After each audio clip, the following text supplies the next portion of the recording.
Olá, eu me chamo Vitória e serei a guia desse projeto. O nosso projeto é da matéria de Projeto Integrador 3 da Faculdade UNEX, Feira de Santana. Nós iremos falar sobre as crianças e adolescentes com deficiência no processo adotivo. Vamos encarar essa realidade?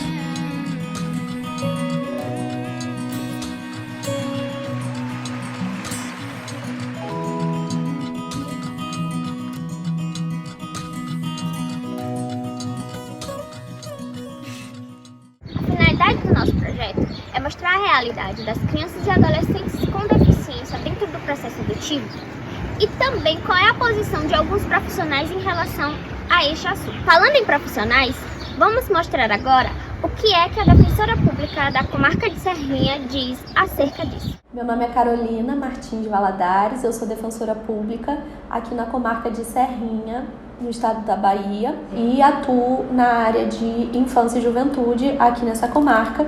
E nós atendemos demandas diversas sobre a temática da infância e juventude, dentre elas as habilitações para adoção e os pedidos de adoção que são realizados aqui na comarca. Uma pessoa que deseja adotar, inicialmente ela tem que se habilitar para adoção, fazer um procedimento de habilitação para adoção. Esse procedimento corre perante a Vara de Infância e Juventude. Os postulantes à adoção têm que apresentar alguns dados e documentações que são previstos no nosso Estatuto da Criança e do Adolescente, como, por exemplo, a qualificação completa, os dados dos familiares, a certidão de nascimento ou casamento ou uma declaração de união estável, seus documentos pessoais, como sua carteira de identidade, CPF, comprovante de renda, comprovante de domicílio, atestados de sanidade física e mental, certidão de antecedentes criminais e uma certidão negativa de distribuição civil. E aí o processo vai prosseguir de habilitação com a intervenção do Ministério Público, a realização de estudos psicossociais com uma equipe multiprofissional e também a participação desses pretendentes à adoção em programas e cursos oferecidos pela Vara de Infância e Juventude, que incluam uma preparação psicológica e que também incentivem e estimulem uma adoção interracial, adoção de crianças e adolescentes com deficiência ou com doenças crônicas e ainda de grupos de irmãos. Finalizada esse procedimento de habilitação para adoção, vai ser proferida uma sentença deferindo a habilitação para adoção e esse casal ou essa pessoa vai ser incluída no Sistema Nacional de Adoção. No momento em que acontece essa inclusão no Sistema Nacional de Adoção, a pessoa pretendente à adoção vai indicar as preferências do perfil da criança que ela pretende adotar. E vão ser indicados dados como a raça, a idade, a existência de irmãos, a existência de deficiência, sexo, por exemplo, são alguns dados que as pessoas indicam no momento da inclusão no Sistema Nacional de Adoção das crianças preferenciais, crianças ou adolescentes preferenciais para o seu perfil. A partir daí, desse momento, é iniciada uma busca. Esse Sistema Nacional de Adoção passou a integrar tanto o Cadastro Nacional de Pretendentes à Adoção quanto o cadastro de crianças habilitadas, aptas a serem adotadas. Então, esse sistema passou a integrar esses dois cadastros e aí é feita uma busca de pretendentes com perfis que se adequem a crianças que estão aptas à adoção. E aí é feito, a partir daí, uma tentativa de compatibilização, encontradas crianças e pretendentes à adoção que sejam compatíveis os perfis, a partir daí é iniciado um estágio de convivência e em seguida feita a adoção efetivamente dessa criança ou adolescente. A criança e o adolescente com deficiência, eles possuem uma prioridade na tramitação do feito? Existe, na verdade, uma prioridade para o casal que escolhe, dentre as características do seu perfil, a possibilidade de adoção de uma criança com deficiência. E aí, nesse caso, ele vai ter uma prioridade para que justamente possa acelerar e permitir com mais facilidade uma adoção de uma criança ou adolescente com deficiência. Na verdade, essa prioridade tem que ser analisada de acordo com os casais. Os casais que escolhem a possibilidade de adoção de uma criança ou adolescente com deficiência, eles vão ter uma prioridade e vão conseguir, com certeza, de forma muito mais rápida, mais célere do que outros casais, adotar uma criança ou adolescente. Para a senhora, como profissional do direito, qual a importância desse ato social de adotar, principalmente no que tange a criança e o adolescente com deficiência? A adoção é um instrumento de extrema importância, principalmente para garantir o direito da criança e do adolescente à convivência familiar. A adoção é uma forma de colocação em família substituta, o que significa que, primeiro, foram esgotadas a tentativa de manutenção da criança junto à família natural ou ainda de sua colocação junto à família extensa, e apenas na impossibilidade dessas duas opções é que é tentada a colocação em família substituta, inclusive por meio da adoção. Então, a adoção é de extrema importância, principalmente para garantir esse direito fundamental da criança e adolescente à convivência familiar e de ser criada no seio de uma família que lhe proporciona um ambiente seguro, saudável e que garanta o seu bom desenvolvimento. Especialmente tratando-se de crianças e adolescentes com deficiência, trata-se de um tema muito mais delicado, porque é possível observar, de acordo com as pesquisas e dados estatísticos, que as crianças e adolescentes com deficiência apresentam um perfil que é muito mais difícil de ser adotado. Inclusive, há dados estatísticos nacionais do site do Conselho Nacional de Justiça que hoje, nessa data, de acordo com os pretendentes e a existência ou não de deficiência, é possível observar que apenas 3,9% dos pretendentes à adoção aceitariam uma criança ou adolescente com deficiência. Então, é um perfil que acaba dificultando muito a adoção por não estar incluído no perfil que normalmente é escolhido pelos pretendentes à adoção. Isso a gente observa que é até mesmo decorrência do próprio preconceito e uma discriminação estrutural que existe na nossa sociedade e que é preciso algumas ações e políticas públicas para que sejam rompidas esses obstáculos e incentivadas a adoção de crianças e adolescentes com deficiência. Nessa mesma perspectiva, vamos também tentar mostrar um pouco para vocês qual é a realidade vivida dentro dos orfanatos. Como essas crianças se comportam, quais são as dificuldades que elas enfrentam ali.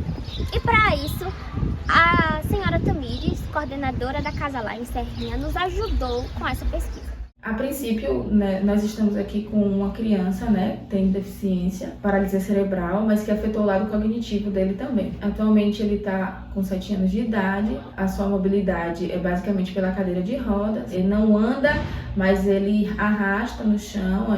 Nós temos um tapete, um tatame, para que ele não fique arrastando diretamente no chão. Mas assim, a casa ela não é adaptada exclusivamente para a pessoa com deficiência, né? Ela não tem rampa de acesso, ela não tem barra de acessibilidade. Então assim, pelo fato de ainda ser uma criança que necessita de cuidado, não é um adulto, não é um adolescente, ainda é uma criança, nós conseguimos ter esse controle, né? De como conduzi-lo nos manejos, nas supervisões, que ele precisa. Mas realmente a gente, falando de criança com deficiência, sempre tem uma dificuldade, uma limitação. Do seu olhar profissional aqui dentro, acompanhando, que as pessoas que têm a pretensão de adotar, a diferença entre a criança que encontra-se aqui com deficiência e das que não têm. Eu tô aqui há 7 anos, alguns meses. Do tempo que eu tô aqui, só estiveram aqui 2 crianças, né, com deficiência.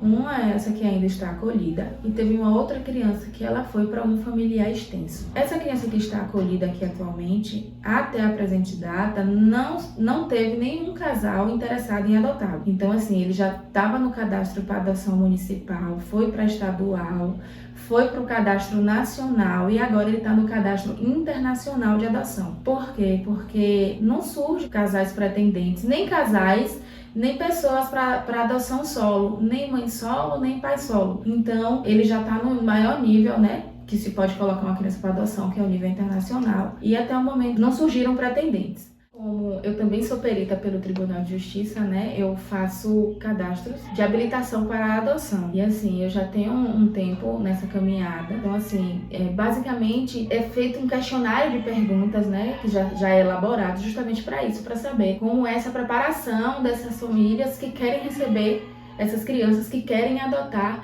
essas crianças. E aí eu percebo que vamos supor, de 50 casais que eu já fiz a habilitação para adoção, nenhum aceita criança com deficiência, né? Então, justamente por isso, porque assim, as pessoas elas não se permitem ter um outro olhar, né? Olham muito os desafios, olham muito as dificuldades, mas as pessoas elas precisam se permitir olhar por um outro lado, perceber que crianças com deficiência, elas também precisam de um lar, elas também precisam de uma família, né? Elas também precisam ser adotadas. Por exemplo, essa criança que está acolhida aqui, ele é extremamente amoroso. Ele ama colo, ele ama carinho, ele ama toque físico. Às vezes, assim, quando tá chorando muito, né? Às vezes ele não quer nada, ele só quer que você pegue, que você coloque ele no colo, que você faça um carinho. A gente não pode achar que só as crianças ditas normais, elas podem ser adotadas, elas têm dignidade de terem um lar, de terem uma família, né? Acho que as pessoas, elas precisam trabalhar mais esse seu lado humano e entender que a deficiência é uma limitação física, mas ela não pode ser uma limitação emocional, porque se a gente olha só essa questão das dificuldades, daquilo que nós vamos enfrentar, nós deixamos de exercer o amor. Essa questão de adoção é você se permitir de fato, né? Ter os filhos que você não teve ainda, né? Ou então de ter os filhos, né, gerados no coração, além de ter os filhos biológicos, né? Se permitir de fato conhecer uma outra pessoa, de dar amor àquela pessoa que não é da sua família, né? De se sensibilizar, exatamente. E também se permitir, né, ter pelo menos contato com pessoas com deficiência, porque a limitação física, a limitação cognitiva, ela não é a limitação emocional, né? Como eu já tinha falado, ele não fala, ele não anda, mas a gente percebe que ele chora, a gente sabe, né, identificar as emoções dele, de quando ele está sentindo alguma coisa. Essa questão dos benefícios, eu não vou conseguir listar porque são inúmeros. Eu sou mãe biológica, pretendo ser mãe adotiva, estou esperando passar só uma fase, né, minha fase aqui, porque eu não vou poder adotar aqui por ser funcionária. Mas assim, é uma coisa que eu já venho me preparando, não é uma coisa que eu quero fazer de qualquer jeito, até porque a gente percebe também que as pessoas tratam crianças, né, como mercadoria. Tô levando para casa, chego lá, tem um problema, tem um conflito, não dá para mim, devolvo. Não é assim. A gente tem que entender que a gente tá levando outro ser humano com suas vontades, com seus gostos, e que a gente precisa de fato respeitar essa outra pessoa, esse outro ser humano que tá do outro lado. A questão que envolve o sentimento das crianças, que eles tentam levar e às vezes quer devolver como se qualquer coisa fosse, né? Como que a gente compra uma coisa no supermercado e aí, isso aqui veio com defeito, eu vou devolver. Não é assim. É verdade. Até porque, antes da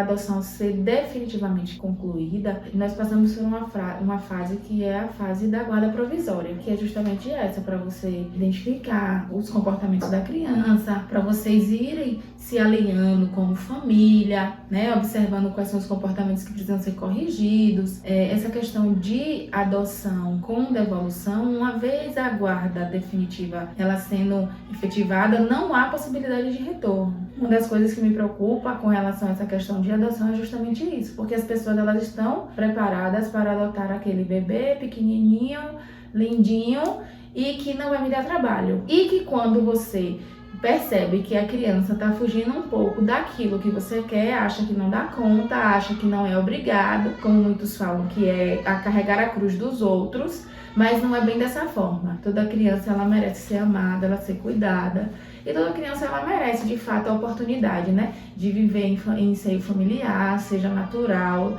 seja extenso, seja adotivo, né? O que a gente não pode ver é fechar os olhos e fazer de conta que elas não estão aqui, até porque a gente sabe que, principalmente eu, que estou aqui com eles dia e noite, todos os dias, sei das fragilidades, de como eles se sentem esquecidos, de como eles se sentem não vistos pela sociedade, principalmente as adolescentes, né? Porque a adoção tardia é uma outra questão que dificulta na questão da adoção, porque nem todo mundo está disposto a adotar um adolescente ou um adolescente, justificando que já vai vir de lá para cá formado, sem entender eles que o amor transforma, que o amor renova, que não é impondo, que é conversando, que tudo se faz e se desfaz. Ouvindo os profissionais da área, vamos passar agora a ouvir José Carlos e sua família. Maria, a gente quer que você conte como foi que se deu, né? A história, como foi que vocês conheceram ele? A história é que ele é sobrinho de minha mãe, né? E quando ele foi lá para nossa casa, ele tinha 6 anos. Eu digo, ele foi porque nós morávamos em Cruz das Almas, não era aqui em Santa Bárbara. Ele tinha 6 anos, o pai dele estava tuberculoso, estava morando lá com a gente para poder ficar bom da tuberculose.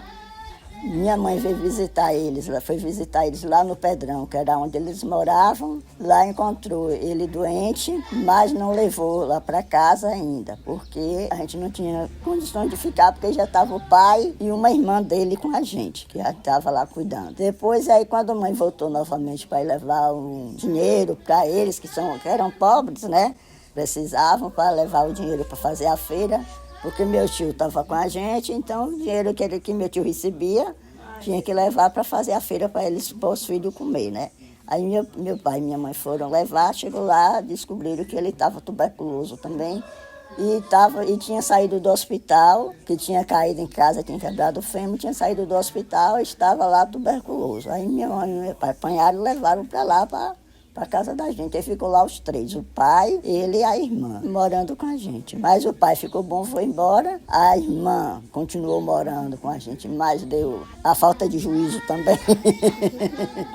Resolveu ir embora, a gente levou, ela estava com 11 anos quando ela saiu de lá de casa. E ficou ele lá com a gente. Lá foi que a gente veio descobrir que ele tinha a deficiência visual e era autista. Mas para descobrir deu trabalho, porque a gente estava tratando só da tuberculose. E quando ele foi para o médico para poder... Mãe falou sobre o problema, que ele não aprendia as coisas, que ele não fazia as coisas direito. Aí o médico chegou e mandou que levasse para o psicólogo, que podia ser problema psicológico. Lá a psicóloga disse que era problema psicológico e precisava de um psiquiatra. O psiquiatra foi que descobriu que ele era autista de último grau. Mas mesmo assim a gente não deixou ele atuar, não. A gente levava ele para todo lugar que a gente ia e ainda fomos procurar uma escola para botar ele para estudar. Porque a gente saía todo mundo para trabalhar, ele não podia ficar em casa, que não tinha quem tomasse conta. Aí a gente nós colocamos numa escola. Lá na escola tinha também psicólogo, tinha médicos para eles, que era escola mesmo especializada para eles. E ele ia para a escola de manhã. De tarde eu lotava ele numa escola normal, porque não tinha quem ficasse mesmo com ele dentro de casa. É aquela escola que a gente chama de escolinha de ensinar os deveres da escola, né? Aí eu levava ele fazia, ficava lá, a moça ficava com ele, tomava conta dele no meio das crianças normais, chamadas normais, né? Eles ficavam juntos e quando a gente veio embora para aqui, continuamos a vida normal aqui, porque não precisava a gente deixar ele escondido, que a pior coisa é deixar escondido. A gente, todo lugar que ia para a praia, levava, ia para restaurante almoçar, jantar, o que fosse levava, até para as festas da igreja, que tinha nos clubes, a gente levava também.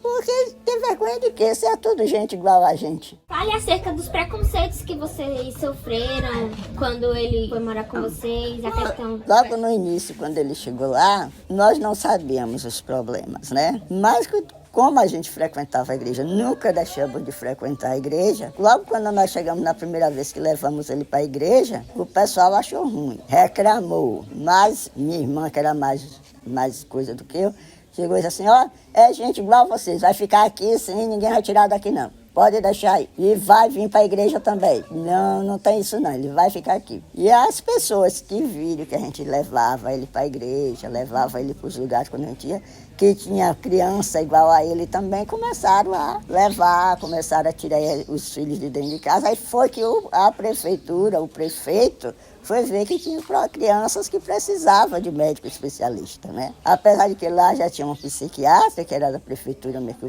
que o Estado botou lá no hospital. Como a gente levou ele lá no psiquiatra e as outras mães que tinham os filhos também começaram a levar. E aí foi que a escola, não tinha escola especializada para eles. Tinha uma senhora lá que tinha uma filha que era autista e era deficiente física, porque ela teve essa poliomielite, né? Então, como não tinha como levar, então, a prefeitura não dava, nem o governo não dava escola para a filha dela, então ela mesma juntou com a sociedade, com todo mundo lá, que tinha filhos com problema. Até quem não tinha filho com problema ajudou a fazer a escola. E aí tinha essa escola. Aí foi que a prefeitura fez um convênio com a escolinha que ela construiu e aí passou a ensinar autista, deficiente mental, todo tipo de deficiência. Aí tinha as festas nas escolas, a gente ia junto também. A gente nunca deixou ele só e nunca deixou ninguém dizer a ele que ele era errado. Errado é quem chama. Sim. Além do preconceito que você citou, né? Que o pessoal falava, vocês estão com doido dentro de casa ou alguma coisa do tipo. Quais são as dificuldades que você acha? Além de, tipo assim, você citou que ele é deficiente visual. A questão de acessibilidade para ele, que tem locais que tem escadas, então ele tem uma dificuldade maior. Tem, mas ele sobe a escada. Se eu disser assim, vá devagar, eu sobe esse degrau, mais outro. Ele sobe. Ele não tem medo, não, porque eu não deixo ele ter medo. Ele fala, vambora resolver. Você tem que subir a escada, a gente sobe. Agora, só que se tiver uma rampa, melhor ainda, né? Porque pelo menos eu não preciso ficar segurando e dizendo, sobe mais um, tem mais outro. Porque toda vez tem que dizer, tem mais outro, senão vai triplicar, vai cair. Que até eu caio, né? Mas, graças a Deus que estão começando a procurar entender que tem pessoas deficientes que precisam de locomoção e estão resolvendo, estão botando rampas em alguns lugares, né? Estão aprendendo. E não é só deficiente não, gente. A gente idoso também precisa de rampas para andar, porque a gente não pode estar subindo escada, não. Eu digo a gente idoso porque eu também já estou ficando idosa, já estou com 65 anos, então eu tenho que pensar em mim também, né? O aprendizado que vocês tiveram com a inserção dele na família de vocês, uma pessoa atípica, diferente do que vocês estavam acostumados a lidar dentro de casa, no caso você e seus outros 2 irmãos, os seus pais que não tinham nenhum dessas deficiências, desse problema. O que é que você tira disso? Vamos dizer, uma lição? Que a gente tem que aprender todo dia, minha filha. A gente aprende todo dia. E tem que estar aberto, mente, alma, tudo aberto para poder ver. Que aí é como Deus diz, todos somos irmãos, mas não somos iguais, né? Então a gente tem as diferenças. Até aqueles que são normais têm as diferenças. Então a gente tem que aprender a conviver, a respeitar e amar. O negócio é mais você ir com amor, com carinho, porque se você for com muita nervoso, estupidez, coisa, não consegue resolver nada. Então, com amor, com carinho, se resolve. A maioria que eu digo é carinho, porque às vezes eu estou aqui nervosa, pedindo a alguém que me dê um socorro. Você gosta de morar aqui, nessa casa? Pode morar aqui. Gosta? Aqui, ó. Ele Essa moça que tá do seu lado é quem? Essa aqui? É que eu sou sua mãe. É sua mãe?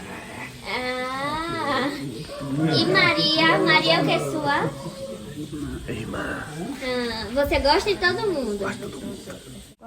Quando eu reclamo ele vem pra cima de mim, eu vou lhe morder. Eu digo, você não pode morder, que eu sou sua mãe. Você já viu o filho morder a mãe? Você virou cachorro para estar mordendo? Você não pode morder sua mãe, não pode bater nela. Tem que respeitar sua mãe. Porque eu não lhe pari, mas eu sou sua mãe. Me considero como filha, me considero como mãe. Porque a mãe é aquela que cria, não é aquela que pare, não, é aquela que cria. A senhora trata ele com alguma diferença dos seus outros filhos? Não. O amor é o mesmo. Eu tenho ele como meu filho. Amo ele como eu amo qualquer um dos meus filhos. Após o relato da primeira família, vamos mostrar agora a experiência da adotanda Bruna. A história dela veio através da avó dela. Eu conheci a avó e eu sabia que a mãe dela ia ter trigêmeos. No momento não foi nem para ter aquela coisa de adotar uma criança, foi para ajudar. E aí então foi passando o tempo, eu fiquei sabendo que a criança ia nascer, teve complicação dela porque era muito a prematura extrema, nasceu de 590 gramas, ficou 4 meses de UTI e nesse meio período a mãe rejeitou ela. A única pessoa que ainda tem acolhimento com ela foi a avó. A mãe não fez mãe canguru, leite materno, nada desse acompanhamento dela, não fez nenhum. Então ela já abandonou ela na maternidade. E aí quando a avó dela disse que eu nem conhecia, mas quando a avó, que era minha vizinha, falou que a mãe ia deixar na maternidade, Eu me comovi com aquilo e falei com ela, se fosse para deixar na maternidade, que levasse, que eu criava. Eu já sabia que ia ser uma criança especial, não sabia qual a deficiência dela. Hoje ela é diagnosticada com autismo, né? Baixa visão e as comorbidades que vem acompanhando. Quando eu peguei, todo mundo disse assim, a minha família própria falava assim, você tá doida, você tá procurando sarna porque essa menina vai morrer. Ninguém dava esperança, ninguém achava que ia sobreviver. Porque era o tempo todo que ela tinha problema de cansaço, que você pensava que ela ia dar uma parada a qualquer momento. E você via aquele coraçãozinho dela, era tão magrinha, que você via batendo aquela carne, só tinha o corinho dela, que você via aqui por cima da pele. E ninguém achava assim que ia sobreviver. E assim, eu corri atrás e corro, porque se eu fosse uma mãe que ficasse parada, hoje eu não sei se ela estava aqui para sobreviver, e nem do jeito que ela está hoje, andando, tendo sua própria vida já, estudando. Ela não teria tido. O que ela precisava para sobreviver era amor e carinho. Não era dinheiro, era amor e carinho. E ela achou na minha família, toda a minha família abraçou ela. A senhora, como mãe dela, quais as maiores dificuldades que você vê na hora de colocar ela na sociedade? Quais as maiores barreiras que ela enfrenta através da deficiência dela? Primeiro lugar que falta ainda é o olhar das pessoas, que precisa ter a sensibilidade de respeitar o próximo. Porque assim, uma criança, como ela tem um autismo dela, ela tem crise. Ela se sai de um lugar para o outro, ela fica desregulada. Quando ela se desregula, ninguém entende. Aí fala, tá chorando, é birra. E não é. É desregulada. Até por uma cadeira que você tira de um lugar, ela desregula. Então, assim, você chega num ambiente, as pessoas, por que tá chorando? Assim, tá malcriação. Não entende o que a gente passa. Isso acaba com a gente, mãe, é isso aí, o olhar das pessoas. E as escolas precisam ainda também ter profissionais capacitados para poder estar cuidando. Sala de aula, os monitores, professores, porque assim, hoje a gente vê na sala de aula, tem muito professor e monitores que nunca passou por uma capacitação para estar cuidando de uma criança especial. Então assim, pega uma pessoa de qualquer jeito e está na sala de aula e não é. Tem que saber trabalhar com aquilo ali, com aquela criança, com aquela comorbidade que aquela criança tem. Hoje a gente está vendo a nova lei que está vindo, que está melhorando, mas falta muita coisa. Principalmente também na parte de medicação. O autismo a gente não acha medicação pelo SUS. Com a sua filha, criando ela, quais foram as maiores lições que ela lhe ensinou enquanto criança? Me ensinar a ser mais forte. Como todas as pessoas falam que não sabe onde é que eu acho essa força. Eu sei que essa força vem de Deus, sabe? Para você ter força, hoje mesmo eu sou mãe, não só dela, de outra criança. Ainda trabalho e ainda sou presidente de associação e sou esposa. Então, assim, é força que nos dá. E Deus também que vem cada dia mais aumentando nossa força para a gente, através do amor, do carinho, para a gente sobreviver nisso aí, né? De ter força para lutar pelos direitos dela, principalmente. A importância da família na vida de uma criança que tem uma certa deficiência, porque se não fosse a sua família dando apoio a ela, talvez ela não tivesse se desenvolvido como ela se desenvolveu hoje. Quando eu vim aqui para a roça, assim, a ajuda da família foi fundamental. Ter sobrinhos da idade maiorzinha do que ela, para estar incentivando ela a fazer as coisas. A família. Então, assim, a rede de apoio conta muito. Conta. Minha mãe, pela idade, assim, era meio assim, preconceituosa, que nunca viveu isso na família, de ter criança adotada, né? E ainda especial. Minha mãe é apaixonada por ela e ela por minha mãe. Então, tipo assim, a rede de apoio conta muito, a família. Então, hoje, por isso mais que eu tô aqui hoje, porque da rede de apoio que eu tenho. E eu vi o desenvolvimento dela aqui.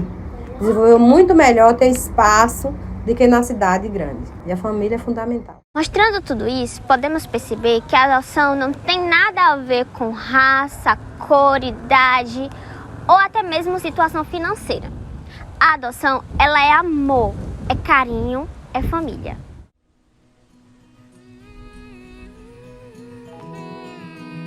Cada criança tem seu tempo e ela não é uma coitadinha, ela é como uma criança qualquer.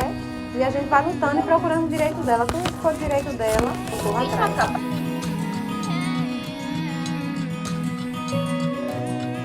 A primeira vez que ela começou a engatear, eu chorei. Quando o primeiro passo, outra choro de novo.